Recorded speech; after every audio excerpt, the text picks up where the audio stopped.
Morning students, आज हम पढ़ेंगे क्लास 12 ज्योग्राफी चैप्टर 6 जो हमारा पहले से चल रहा है, वर्ल्ड ह्यूमन सेटलमेंट, विश्व मानव अधिवास। आज हम बात यहाँ पर करेंगे क्लासिफिकेशन ऑफ सेटलमेंट, मानव अधिवासों का वर्गीकरण। यानी हम किस विषय पर आज बात कर रहे हैं? आज हम बात कर रहे हैं क्लासिफिकेशन ऑफ ह्यूमन सेटलमेंट, मानव अधिवासों के वर्गीकरण पे। दो चीजों की यहाँ पर हम बात करेंगे। प्राकृतिक दशा, ये हम किस आधार पर बात कर रहे हैं? प्राकृतिक दशाएं। और दूसरा को क्या मुद्दा लिया हमने? इसके अलावा दूसरा है इसमें आधारभूत कार्य, आधारभूत कार्य। ठीक है, तो यहां पर हम जो है एनवायरमेंटल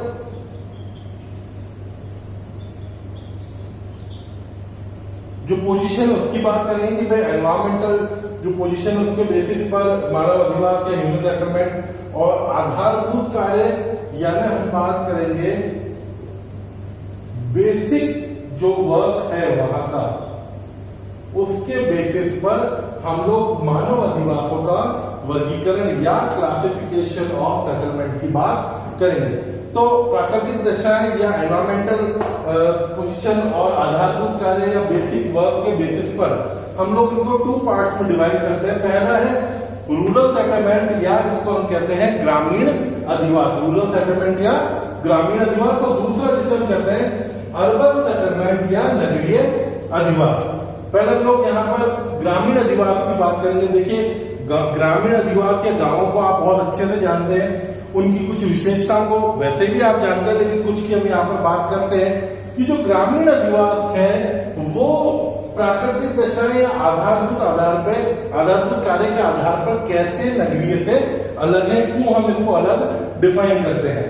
तो यहाँ पर ग्रामीण अधिवास सबसे पहला जो पॉइंट आता है, यहाँ पर आता है डिपेंडेंट ऑन प्राइमरी ऑक्यूपेशन। जब भी हम ग्रामीण अधिवास की बात करेंगे, रूरल सेटलमेंट की बात करेंगे, तो एक चीज बिल्कुल क्लियर होगी कि प्राथमिक व्यवसाय पर आधारित जो ग्रामीण अर्थव्यवस्था पूरी की पूरी होती है, जो ग्रामीण अधिवास की अर्थव्यवस्था जो होती है वो पूरी की पूरी प्राथमिक व्यवसाय पर आधारित होती है, प्राइमरी ऑक्यूपेशन पर बेस्ड होती है। और प्राइमरी ऑक्यूपेशन पर बेस्ड होने के कारण हम लोग ये कह सकते हैं कि कहीं ना कहीं पूरी तरह एनवायरमेंट बेस्ड होती है। यहाँ पर जो मुख्य जो मेन सोर्स होता है वो एनवायरमेंट होता है। सारे रिसोर्सेज जो है वो एनवायरमेंट से एनवायरमेंट अवेलेबल कराता है, और उन रिसोर्सेज का यूज करके लोग अपनी इकोनॉमी को मेंटेन करते हैं, अपनी अर्थव्यवस्था को चलाते हैं। तो इसमें वर्क कौन कौन से आ जाते हैं जब हम प्राथमिक व्यवसाय की बात करते हैं या प्राइमरी ऑक्यूपेशन की बात करते हैं?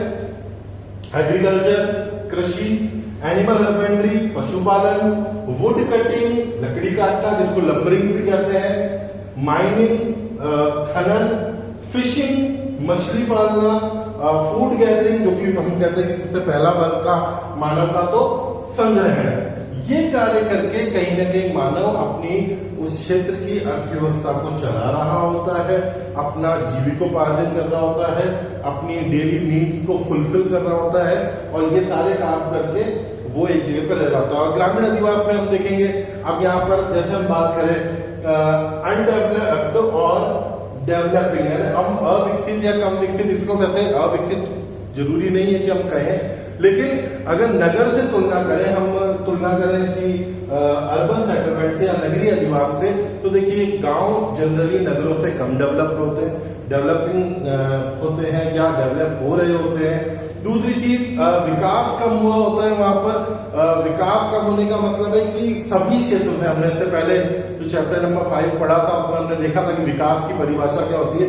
तो मानव जीवन से जुड़े हुए सभी क्षेत्र, चाहे वो शिक्षा की बात करें, हम चिकित्सा की बात करें, चाहे हम लोग बात करें इकोनॉमी की बात करें, इन सभी क्षेत्रों में गांव जो है वो शहरों से पिछड़े होते हैं। यानी कि चाहे हम एजुकेशन की बात करें, चाहे हम मेडिकल सर्विसेज की बात करें, चाहे हम लोग इकोनॉमिकल रिफॉर्म्स की बात करें, इकोनॉमिकल डेवलपमेंट की बात करें, हर जगह पर कहीं ना कहीं गांव जो है उनमें इतना विकास नहीं हुआ होता है, क्योंकि बेसिकली गांव जो है वो किस पर डिपेंडेंट है? प्राइमरी ऑक्यूपेशन पर डिपेंडेंट है। लेकिन एक बहुत पॉजिटिव चीज होती है जो रूरल डेवलपमेंट या ग्रामीण अधिवास में हमें देखने को मिलती है, वो strong human and social value. मजबूत मानवीय व सामाजिक मूल्य, लोग आपस में बहुत अच्छे से जुड़े हुए होते हैं और आपस में अच्छे से जुड़े हुए होने के कारण क्या होता है कि विकास की संभावना, सॉरी मैं ये कहूंगा कि आपस में एक साथ मिलने की संभावना, एक साथ जुड़कर एक साथ आगे बढ़ने की संभावना वो वहां पर सबसे ज्यादा होती है। सोशल बॉन्डिंग बहुत अच्छी होती है, सामाजिक संबंध जो होते हैं वो सुदृढ़ होते हैं। तो ये जो कुछ बिंदु हैं ये हमने रूरल सेटलमेंट या ग्रामीण अधिवास के देखे, जो उसको एक बिल्कुल मानव अधिवास का एक बिल्कुल अलग स्वरूप बनाता है, मानव अधिवास का एक बिल्कुल अलग वर्ग बनाता है, जहां पर प्राकृतिक दशाएं महत्वपूर्ण है। क्योंकि देखिए मैंने कहा कि कृषि, पशुपालन, लकड़ी काटना, मछली पालना, खनन व संग्रहण, agriculture, animal husbandry, would cutting, fishing, mining and food gathering, ये सारे वर्ग जो है इसके लिए आपको एक स्पेसिफिक जो है एनवायरमेंट चाहिए होगा। तो जब वो आपको एनवायरमेंट अवेलेबल होगा तभी आप वहां पर एग्रीकल्चर कर पाएंगे। इसीलिए हमने कहा on the basis of environment and आधारभूत कर बेसिक वर्क के बेसिस पर हमने इसको अलग डिफाइन करा है। तो यहाँ पर हमने सबसे पहली चीज देखी कि एनवायरमेंट आपको प्रॉपर अलग चाहिए यहाँ पे, और दूसरा आधारभूत कार्य, क्योंकि जो रूरल सेटलमेंट है उनका बेसिक वर्क क्या हो गया, प्राइमरी ऑक्यूपेशन है ना। प्राइमरी ऑक्यूपेशन पूरी तरह किस पर डिपेंडेंट है, एनवायरमेंट पर डिपेंडेंट है। एनवायरमेंट से मिलने वाले जो नेचुरल रिसोर्सेज है उन नेचुरल रिसोर्सेज पर पूरी तरह डिपेंडेंट है। तो यहाँ पर देखें तो बेसिक वर्क के आधार पर बेसिस पे भी हम लोग ग्रामीण अधिवास को बिल्कुल अलग रूप से देख सकते हैं। तो यहाँ पर क्योंकि फिर मैंने आगे कहा कि डेवलपमेंट कम हुआ है, तो डेवलपमेंट कम हुआ है तो हमें एक चीज देखने को मिलेगी, लीस्ट डेवलपमेंट होने के कारण या कम डेवलपमेंट, कम विकास होने के कारण आपको यहाँ पर गांव में जो मकान मिलेंगे, जो हाउसेस मिलेंगे, मोस्ट ऑफ कच्चे मिलेंगे। सड़कें जो है वो बहुत अच्छी पोजीशन में नहीं होंगी। जो स्कूल्स होंगे, जो बड़ी बड़ी संस्थाएं होंगी वो आपको यहाँ पर बहुत कम देखने को मिलेगी। तो इस तरह का डेवलपमेंट आपको यहाँ पर कम देखने को मिलेगा। वही हम नेक्स्ट बात करते हैं मानव अधिवासों के वर्गीकरण, प्राकृतिक दशा, आधारभूत कार्य के बेसिस पे, एनवायरमेंट और बेसिक वर्क के बेसिस पे।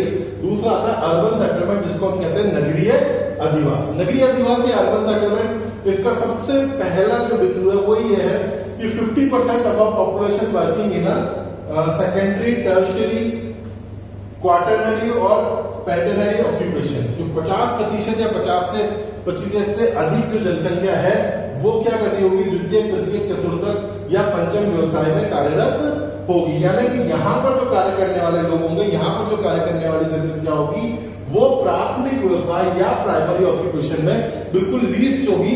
बहुत कम लोग जो है वो प्राथमिक व्यवसाय में कार्य कर रहे होंगे। मोस्ट ऑफ जो लोग हैं वो इनमें कार्य करेंगे, मतलब मैन्युफैक्चरिंग और सर्विस सेक्टर से जुड़े हुए लोग होंगे।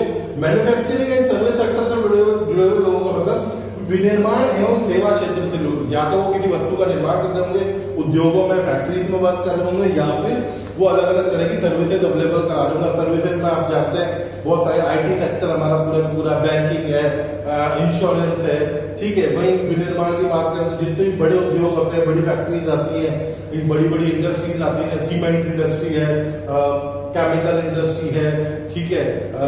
हम लोग जो है क्लोथ इंडस्ट्री की बात कर सकते हैं, अलग अलग मेटल की इंडस्ट्रीज की बात। तो ये कहीं ना कहीं सारे के सारे जो यहाँ पर मोस्ट ऑफ पर्सन है, मोस्ट ऑफ जो पॉपुलेशन है वो 50% या 50% से अबव जो है वो कहीं ना कहीं इन सारे वर्क्स में लगी हुई होगी, इन सारे कार्यों को कर रही होगी। इसके साथ ही एक और चीज यहाँ पर देखने योग्य होती है नगरीय अधिवास में, अर्बन सेटलमेंट में, वो होता है पॉपुलेशन डेंसिटी, जनसंख्या घनत्व। हमेशा एक चीज का ध्यान रखेंगे हम लोग कि नगरीय जो अधिवास होंगे, जो अर्बन सेटलमेंट होंगे, वहां पर पॉपुलेशन डेंसिटी या जनसंख्या घनत्व हमेशा ज्यादा होगा। और ग्रामीण अधिवास जो वहां पर जनसंख्या घनत्व या पॉपुलेशन डेंसिटी नगरीय अधिवास की तुलना में कम देखने को मिलेगी। इसी तरह से आगे देखें तो नगरों की जब हम बात कर रहे हैं, हमने देखो नाम ही कह दिया नगर या शहर या सिटी, है ना। तो तुलना अगर हम करें रूरल सेटलमेंट या ग्रामीण अधिवास से, तो वो ज्यादा डेवलप्ड या विकसित होंगे किससे, ग्रामीण अधिवास या रूरल सेटलमेंट से, ठीक है। अब कैसे, किन किन सेक्टर्स की बात कर सकते हैं हम लोग, एजुकेशन सेक्टर की बात कर सकते हैं, शिक्षा की बात कर सकते हैं, ट्रांसपोर्टेशन की बात कर सकते हैं, ठीक है ना। उसके अलावा हम लोग एम्प्लॉयमेंट की, रोजगार की बात कर सकते हैं, रोजगार की उपलब्धता ज्यादा होती है, हेल्थ केयर की बात कर सकते हैं, चिकित्सा सुविधाओं की बात कर सकते हैं। मतलब मानव को जीवन जीने के लिए जो भी सुविधाएं चाहिए वो सारी सुविधाएं हमें अर्बन सेटलमेंट सेटलमेंट या नगरीय अधिवास में ज्यादा मिलती है बजाय कि रूरल सेटलमेंट या ग्रामीण अधिवास में। इसीलिए हमने इसको प्राकृतिक दशा आधारभूत कार्यों में कहा, क्योंकि जब हम नगरीय अधिवास की बात कर रहे हैं तो यहाँ पर जो आधारभूत कार्य है, जो बेसिक वर्क है, वो क्या हो जाता है, मैन्युफैक्चरिंग एंड सर्विस सेक्टर। और यहाँ पर कौन सा हो जाता है, प्राइमरी ऑक्यूपेशन। यहाँ पर प्राइमरी दशाओं की बात करें, एनवायरमेंटल की बात करें, एनवायरमेंट की बात करें, तो यहाँ पर एनवायरमेंट पूरी तरह से नेचुरल एनवायरमेंट चाहिए होता है, बिकॉज क्योंकि लोग किस पर आधारित है, प्राथमिक व्यवसाय पर। प्राथमिक व्यवसाय किस तरह के एनवायरमेंट में किए जा सकते हैं, वो नेचुरल एनवायरमेंट में ही किए जा सकते हैं। लेकिन यहाँ पर जब हम बात करते हैं एनवायरमेंट की, तो यहाँ पर आपको कोई नेचुरल एनवायरमेंट नहीं चाहिए होता है। यहाँ पर एक तरह से आपको एक मैन मेड एनवायरमेंट चाहिए होता है, बिकॉज आप फैक्ट्रीज की बात करेंगे, इंडस्ट्रीज की बात करेंगे, आप टेक्नोलॉजी की बात करेंगे, तो उसके लिए आपको human made, man made things चाहिए, कि ये होंगी मानव निर्मित एक नया एनवायरमेंट, एक नया जो है प्रकृति आप कह सकते हैं, आपको चाहिए होगी, जिसका उपयोग करके आप विकास कर सके या अपने कार्यों को पूरी तरह से संपादित कर सके। एक चीज जो सबसे इंपॉर्टेंट है, हमने देखा था कि ग्रामीण अधिवास को जो है मजबूत मानवीय सामाजिक मूल्य, सामाजिक संबंध सुदृढ़ थे। वहीं पर यही बिल्कुल इसका जस्ट अपोजिट पोजीशन हमें नगरीय अधिवास या अर्बन सेटलमेंट में देखने को मिलती है। यहाँ पर क्या होगा, लैक ऑफ सोशल बॉन्डिंग, सामाजिकता की कमी होगी, पड़ोसी को पता ही नहीं होता कि पड़ोसी के साथ क्या हो रहा है। तो एक तरह, क्योंकि वो उसका रीजन ये है कि व्यक्ति अपने कार्यों में इतना उलझा हुआ रहता है, उसके पास समय नहीं होता कि वो क्या कर सके, सामाजिक प्राणी के रूप में अपने आप को डेवलप कर सके, हम ये कह सकते हैं। तो इस तरह से हम लोग यहाँ पर ग्रामीण और नगरीय अधिवास देखते हैं मानव अधिवासों के वर्गीकरण के अंतर्गत, और इसके बहुत बड़े अंतर को हम समझ पाते हैं। Types of rural settlement on the basis of houses and distance between them. ग्रामीण अधिवास के प्रकार मकानों की संख्या और उनके मध्य की दूरी के आधार पर हम बात करेंगे। यानी हम देखेंगे कि जो ग्रामीण अधिवास है वो मकानों की संख्या और उनके मध्य, जो मकानों के एक मकान से दूसरे मकान के जो बीच की दूरी है, जो distance between one house to another house है, उसके बेसिस पर हम लोग रूरल सेटलमेंट या ग्रामीण अधिवास के प्रकारों को अब देखते हैं। देखिए, मैं सबसे पहला नाम जो आता है वो आता है सघन या गुच्छित अधिवास, जिसे हम कहेंगे डेंस और क्लस्टर्ड सेटलमेंट। देखो, नाम से पता चल रहा है डेंस या सघन, यानी एक घनी बसावट वाला अधिवास है। इस तरह का जो अधिवास है वो हमें मैदानी भाग, ठीक है, फर्टाइल प्लेन जो होते हैं, समतल टेरेन जहां पर होता है, जहां पर क्योंकि मैदानी भाग है और मैदानों में अधिकतर जो है हमें समतल क्षेत्र देखने को मिलता है, तो फ्लैट टेरेन या समतल क्षेत्र में, और ऐसी जगहों पर जहां पर पर्याप्त जल उपलब्ध हो, क्योंकि मानव के जीवन यापन के लिए जल का होना बहुत जरूरी है, तो पर्याप्त जल उपलब्ध हो, सफिशिएंट वाटर अवेलेबिलिटी हो, वहां पर ये सघन या गुच्छित, डेंस्ड और क्लस्टर्ड जो है अधिवास पाए जाते हैं। देखिए, सघन या गुच्छित का मतलब ये हुआ, डेंस्ड और जो क्लस्टर्ड अधिवास है या जो सेटलमेंट है, यहाँ पर क्या होगा, किसी भी क्षेत्र में जहां पर ये अधिवास होंगे, उन अधिवासों के मध्य में, उस अधिवास में मकानों के मध्य जो दूरी होगी, जो घरों के बीच में दूरी होगी, जो डिस्टेंस बिटवीन हाउसेज होगा, वो बहुत कम होगा और ये बहुत घने या सघन रूप से बसे हुए होंगे। जैसे हम यहाँ पर देखते हैं कि ये एक अधिवास है और इस अधिवास में जो मकान है वो बिल्कुल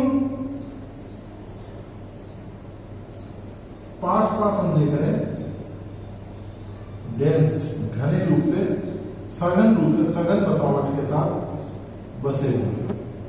बीच में इन मकानों को आपस में जोड़ने के लिए पगडंडी वो रास्ते हैं जो कि इन मकानों को आपस में जोड़ते हैं, लेकिन जो बसावट है, जो मकानों की बसावट हमें देखने को मिलती है, वो बिल्कुल सघन या हम कहें गुच्छा है ना, क्लस्टर्ड, गुच्छे के रूप में।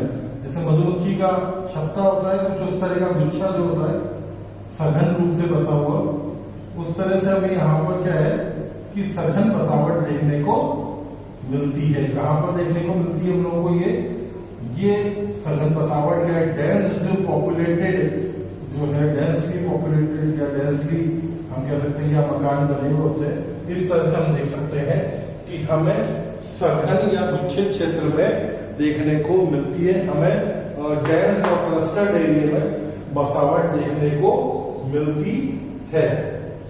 इसमें क्या होगा कि जनरली जो हाउस होंगे, ये जो हाउस है, जो मकान बने हुए हैं, ये क्या होंगे कि खेतों के बीच में, हम कह सकते हैं कि फील्ड्स हैं, खेत हैं, और उनके बीच में किसी ऊंचे स्थान पर, है ना, कोई ऊंची जगह पर ये बसावट आपको देखने को मिलेगी। और ये ऊंची जगह पर बसावट इसलिए होती है ताकि अगर बाढ़ का पानी है, पानी भरने की समस्या हो, तो मकान जो है वो बाढ़ से बचे रहे। इसलिए ऊंची जगह देखकर जो है खेतों के मध्य लगभग जो है गांव की बसावट आपको देखने को मिलती है, ग्रामीण अधिवास आपको देखने को मिलता है। यहाँ पर क्या होंगे, जैसा हमने कहा कि जो जितने भी अधिवास होंगे, जितने भी मकान होंगे, जितने भी हाउसेज होंगे, ये बहुत डेंस होंगे, आपस में जुड़े हुए से होंगे, और यहाँ पर लोग भी उतना ही मिलजुल कर, सोशली भी बॉन्डिंग बहुत अच्छी होगी। सोशली बॉन्डिंग अच्छे से होंगे तो सोशली लोग क्या होंगे यहाँ पे, वो भी अच्छी बॉन्डिंग यहाँ पर देखने को मिलेगी। सोशली भी लोग आपस में, सामाजिक रूप से भी जो है वो आपस में जुड़े हुए यहाँ पर होंगे, और सोशल बॉन्डिंग हमें बहुत अच्छी देखने को मिलेगी। अब यहाँ पर मकानों की जो संख्या है, नंबर ऑफ हाउसेस, है ना, मकानों की संख्या जो है वो कितनी मिलेगी, 40 से 50 से शुरू होके सैकड़ों तक हमें मकानों की संख्या या नंबर ऑफ हाउसेस जो है वो देखने को मिल जाएंगे, है ना।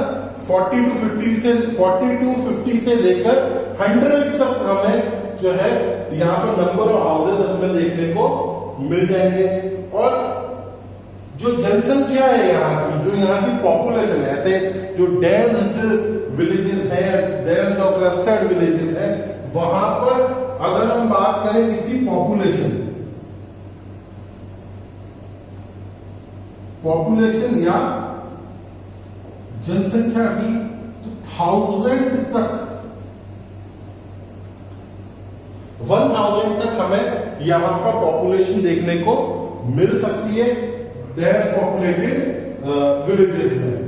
और ये जो पॉपुलेशन है, ये एक्चुअल में ये जो पॉपुलेशन होगी, जो 1000 हमने कहा, ये जो 1000 पॉपुलेशन होगी, ये वहां पर जो रिसोर्सेज अवेलेबल है, वहां पर जो संसाधन उपलब्ध है, उन पर डिपेंड करेगी। क्योंकि अगर रिसोर्सेज अवेलेबल होंगे तो ही पॉपुलेशन आपको ज्यादा देखने को मिलेगी। रिसोर्सेज के बेसिस पर पॉपुलेशन हमें देखने को मिलेगी। अब देखो, मैंने ये कहा कि ये जो इस तरह का सघन या गुच्छित अधिवास है, जो डेंस और क्लस्टर पॉपुलेटेड जो सेटलमेंट्स हैं, ये सेटलमेंट्स कहाँ पर मिलते हैं? देखो, ये सेटलमेंट्स सबसे बड़ी चीज उपजाऊ क्षेत्रों में मिलेंगे, फर्टाइल एरियाज में मिलेंगे, उपजाऊ मैदानों में मिलेंगे, फर्टाइल प्लेन। इसीलिए शुरुआत में कहा कि फर्टाइल प्लेन्स में आपको इस तरह के जो है अधिवास देखने को मिलेंगे। हम भारत की बात करें, इंडिया की बात करें, तो भारत में ये अधिवास कहां देखने को मिलते हैं? गंगा सतलुज प्लेन्स, यानी गंगा व सतलज का मैदान, फिर मालवा और विंध्यन प्लेटू, मालवा व विंध्याचल पठार, यहां पर इस तरह के अधिवास देखने को मिलेंगे। नर्मदा वैली, नर्मदा नदी घाटी, और राजस्थान के मैदानी प्रदेश है। राजस्थान का जो मैदानी प्रदेश है, वहां पर हमें सघन या गुच्छित अधिवास देखने को मिलेगा। तो इस तरह से आप समझ गए होंगे कि ये किस तरह का अधिवास होता है। यहां पर सबसे इंपॉर्टेंट है जो मकान है, जो हाउसेज है, उनके बीच में डिस्टेंसिंग बहुत लीस्ट होता है, बहुत कम होता है, इसी वजह से हम सघन या डेंस्ड कहते हैं। ठीक है, साथ ही क्लस्टर्ड वे में होंगे, गुच्छे की तरह होंगे, क्योंकि आपस में जुड़े हुए ना, आपस में जगह बीच में कम है। तो जैसे गुच्छा होता है किसी भी चीज का, तो उनका अंगूर का गुच्छा होता है, तो अंगूर आपस में जुड़े हुए होते हैं, उनके बीच का डिस्टेंस बहुत कम होता है, इसीलिए इसको गुच्छित या क्लस्टर्ड भी कहा गया।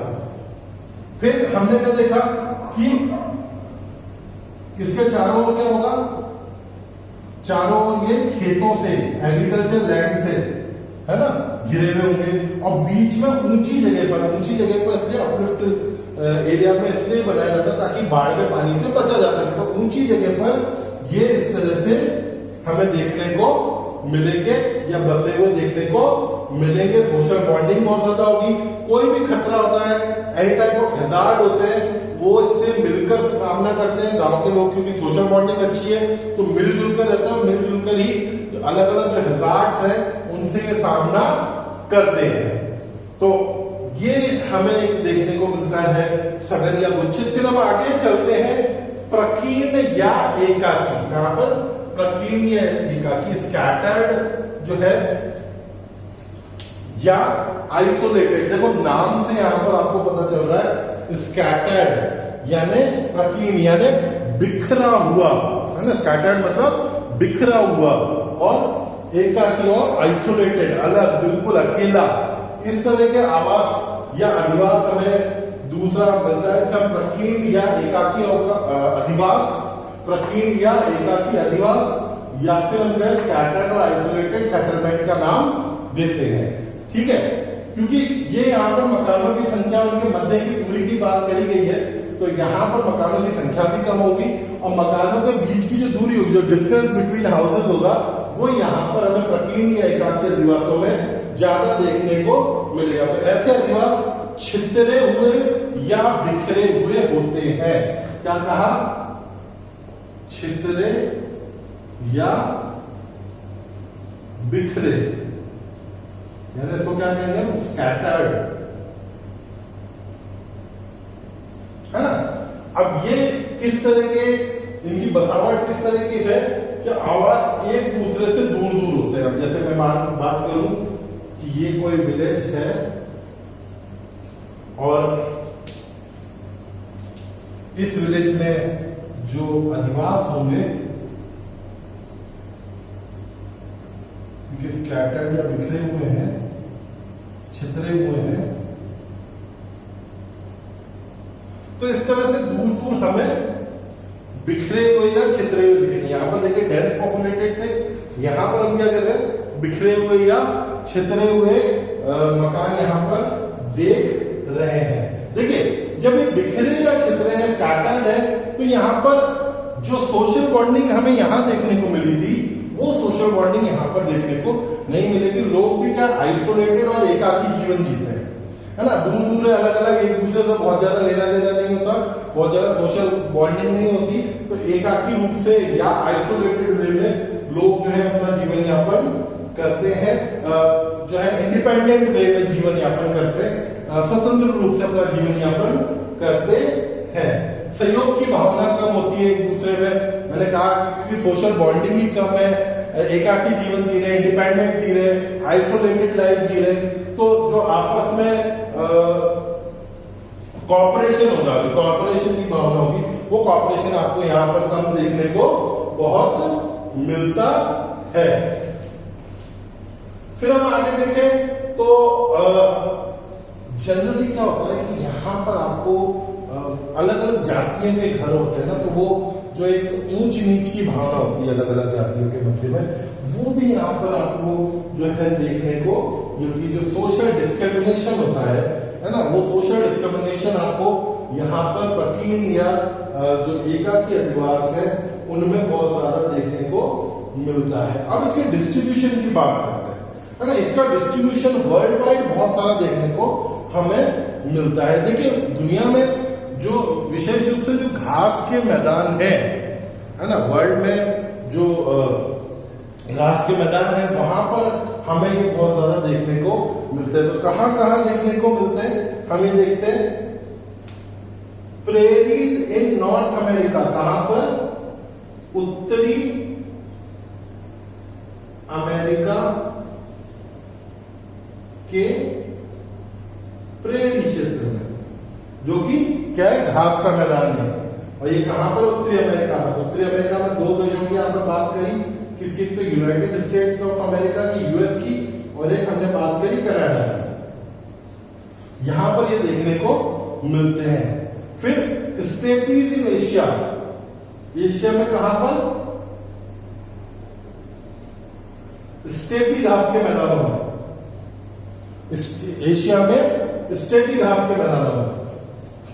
फिर पंपास इन साउथ अफ्रीका, पंपास कहां पर? दक्षिणी अमेरिका में, पंपास, ठीक है। फिर डाउन्स इन ऑस्ट्रेलिया, ऑस्ट्रेलिया में कहां पर? डाउन्स, ये कहां पर? ऑस्ट्रेलिया में, ठीक है। फिर वेल्स इन साउथ अफ्रीका, वेल्स कहां पर?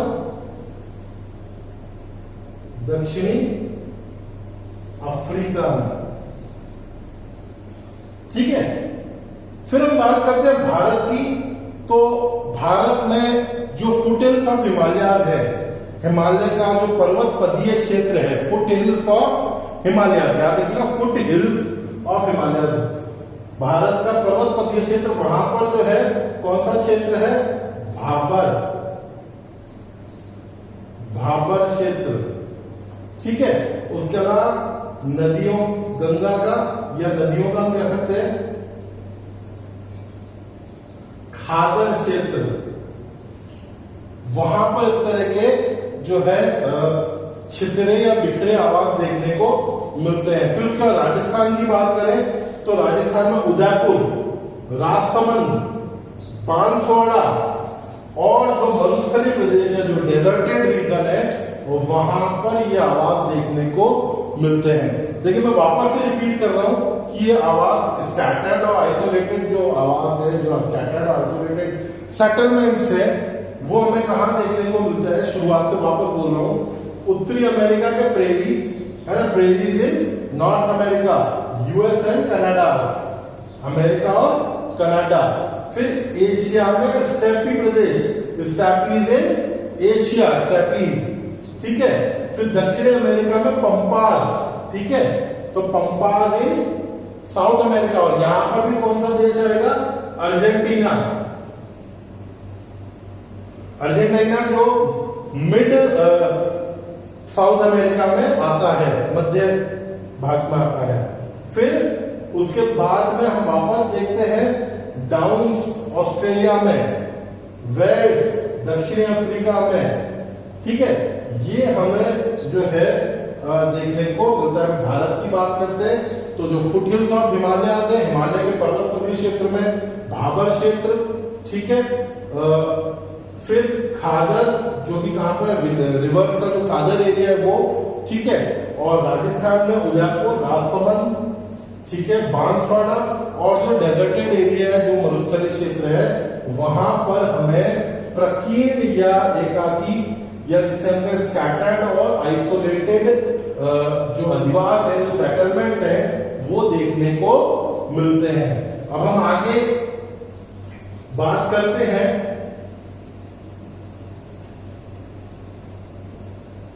तीसरे प्रकार के आवास की, या तीसरे प्रकार के सॉरी सेटलमेंट की या बस्ती की, ठीक है, मिश्रित या जिसे हम कहेंगे मिक्स्ड सेटलमेंट, ठीक है। अब इसको क्या कहते हैं? इसको अर्ध सघन भी कहते हैं। इसको क्या कहते हैं? अर्ध सघन, ठीक है। क्या कहेंगे इसको? अर्ध सघन, इसको नाम भी हम लोग देते हैं, है ना, सेमी डेंस्ड। क्या कहेंगे? Semi densed. ये डेंस था और ये मिश्रित, या इसको हम कहते हैं सेमी डेंस्ड अधिवास भी नाम देते हैं। देखो यहाँ पर अभी जो ये जो दो हमने अधिवास के स्वरूप देखे ना, यहाँ पर जो हमने रूरल सेटलमेंट के टाइप देखे, यहाँ पर बेसिकली आप एक चीज देखेंगे कि यहाँ पर इनका डेंस्ड होना या इसका स्कैटर्ड होना या इसका सघन होना या इसका बिखरा हुआ या छितरे होने के पीछे जो कारण था, वो रीजन जो था वो मुख्यतः प्राकृतिक कारण था, है ना। वो नेचुरल रीजन था, नेचर पर डिपेंडेंट रीजन था कि भाई इस कारण ये जो है, क्योंकि यहाँ पर समतल मैदान है, मैदानी भाग है, पर्याप्त जल उपलब्ध है, तो डेंस पॉपुलेटेड है, डेंसली जो है या क्लस्टर्डली जो है आवास एक साथ गुच्छे के रूप में बने हैं। यहाँ पर इसी कारण से ये बिखरे हुए थे। वहाँ की जो आप कह सकते हैं कि जो प्राकृतिक कारण जो रहे हैं, उन प्राकृतिक कारण के कारण जो है वो यहाँ पर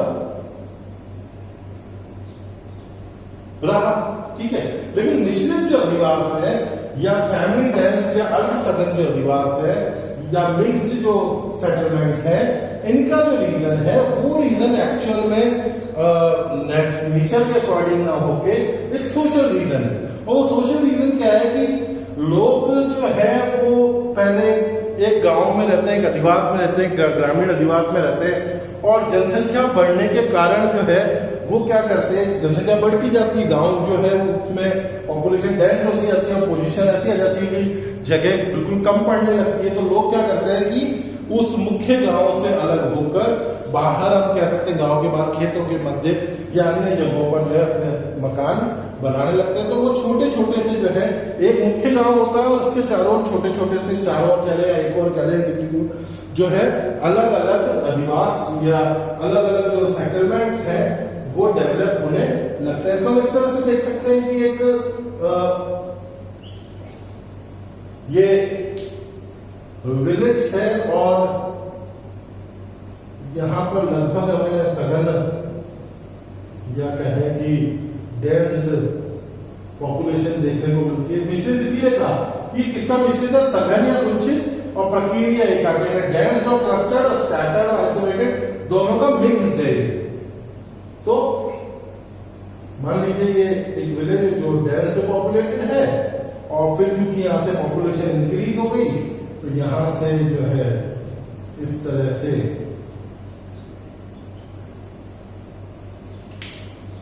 गांव के बाहर जो है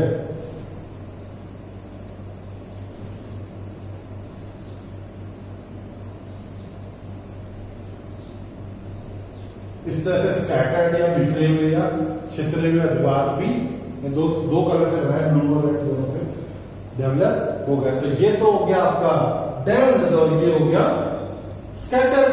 तो इसीलिए इसको कहा गया सेमी डेंस। दोनों ही तरह के आपको इसमें विशेषता देखने को मिलेगी कि यहाँ पर डेंस भी आपको देखने को मिलेगा, यहाँ पर स्कैटर्ड सेटलमेंट भी आपको देखने को मिलेगा। और रीजन क्या है, रीजन यहाँ पर सोशल रीजन है। पॉपुलेशन इंक्रीज होने के कारण, जनसंख्या वृद्धि होने के कारण जो है इस तरह का सेटलमेंट जो है वो डेवलप होता है। और इसके लिए फेमस जो जगह, इसका जो एग्जाम्पल हम देख सकते हैं वो एक विलेज है खुर्द, जो है गांव है, ठीक है। कहां पर है ये, सांगोद तहसील है कोटा में, सांगोद कोटा। वो जो गांव है वो मिश्रित अधिवास या जो मिक्स्ड सेटलमेंट है उसका एक प्रॉपर एग्जाम्पल है। तो यहां पर हम देखेंगे कि एक्चुअल में जो डेवलपमेंट हुआ सेटलमेंट का, उसका रीजन सोशल था। पॉपुलेशन इंक्रीज होने के कारण लोग गांव से बाहर जो है वो घर बनाकर रहने लगे। तो यहाँ पर सोशल रीजन ज्यादा इंपॉर्टेंट हो जाते हैं बजाय की